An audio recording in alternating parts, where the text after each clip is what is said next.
Like you, I used to think that making bread was basically impossible. It didn't take much practice before I realized it's like the easiest thing ever. I'll show you 2 ways, big and small, that you can transform your diet with this one simple bun recipe. To make these buns extra tasty, I like to use a bit of butter. Salted or unsalted, it doesn't really matter. This is my trick to breaking off the 2 tablespoons or roughly 30 grams that I need. But there's a problem. This butter needs to be softened, not melted.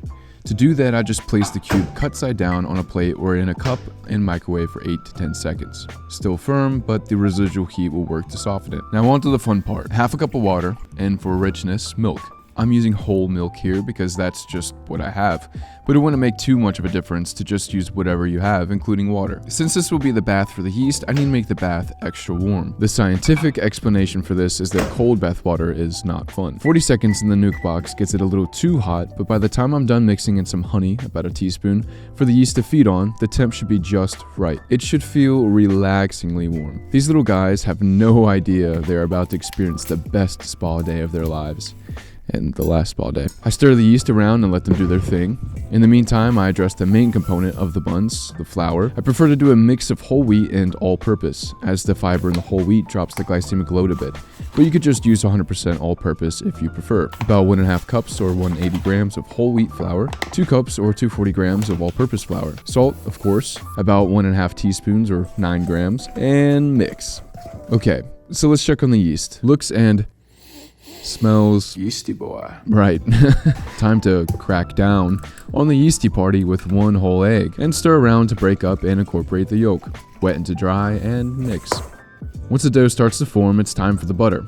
Bear in mind that the softer the butter is, the easier it is to incorporate it into the dough. Once I've smooshed it around some with a spoon, I like to massage it around with my hand to get it worked through.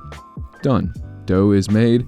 Time to let it rise. I cover it with plastic wrap, throw it in the oven, and turn on the oven light. The warmth from the light goes a long way in heating the oven to a cozy temp for the yeast. We want them to feel comfortable because otherwise they would feel too shy to do their thing. 30 minutes is up and I take the dough out of the oven to do just one simple kneading technique. Here's how it works. Take a hand, wet hand, and grab onto a side of the dough and tease it out to as far as it will let you. Drop it back, folding it over what was the top of the dough, rotate the bowl, and repeat 3 more times. With every fold made, the subsequent fold will be even harder to make. These 4 folds are plenty to encourage the gluten development that I'm after. Smooth out the dough ball a bit. See? Nice and pretty. Don't forget to your dough before returning it back to the oven. After 30 more minutes, the dough is looking plump. I pull the dough out of the bowl and work it into a tight log. Tight, yeah! Tearing that in half yields 2 roughly equal sized logs. Having that again, which can be done with a knife or bench scraper, gives me this. You get the idea. Splitting the dough like this yields 8 balls of dough, which need a bit of shaping to become buns. Don't worry, it's simpler than it sounds. All I'm doing is pulling at the surface of the dough and tucking it under itself. Observe. A little friction, a little slide, a little flick of the wrist, and in seconds this dough blob looks more like a dough ball than before. Here it is again.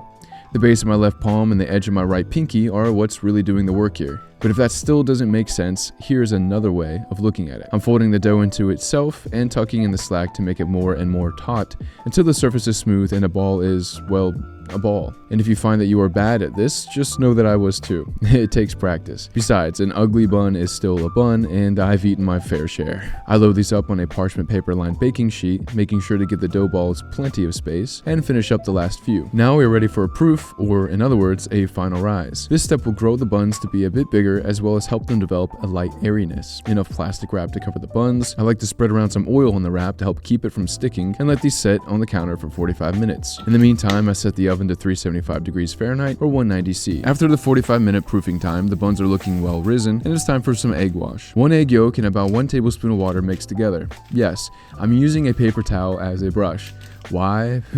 Because why not? And now for some seeds. I'm a bird. This step is totally optional. I just think it looks pretty. Now into the oven these go for 15 to 17 minutes or until golden brown. But before I show you some big golden buns, here's how I use this dough to make slightly smaller slider buns. It's the same exact recipe up until this point. I cut each of the 8 dough blobs in half, yielding 8 times 2, pan down, parchment paper dance, and I'll start shaping the dough balls just like before, except this time with a twist, or press. Pressing these like this is going to help these sliders take up more space, which will allow the pulled pork going into them to sit on more bun. The goal isn't to totally flatten the balls. I'm turning these into discs, several of these later, and the sliders are ready for the same proofing process. Plastic wrap, oil, and cover for 45 minutes. Once done, apply some egg wash, sesame seeds, and realize you didn't space these out on the pan very well, and use this as a teaching moment. That's me miming that I should have staggered these, and this is me trying to do that without deflating the buns. See, something like this, but even if they do stick, it's not really a problem. Into the preheated oven at the same temp and for the same time. You ready to see my buns? Golden, fluffy, and tasty. As always, check the description for the recipe and macro breakdown. Oh, what's this? I store these buns inside of cheap brown paper bags. These will last for up to a week, but refrigerate or freeze to keep for longer. And that is a wrap. Subscribe.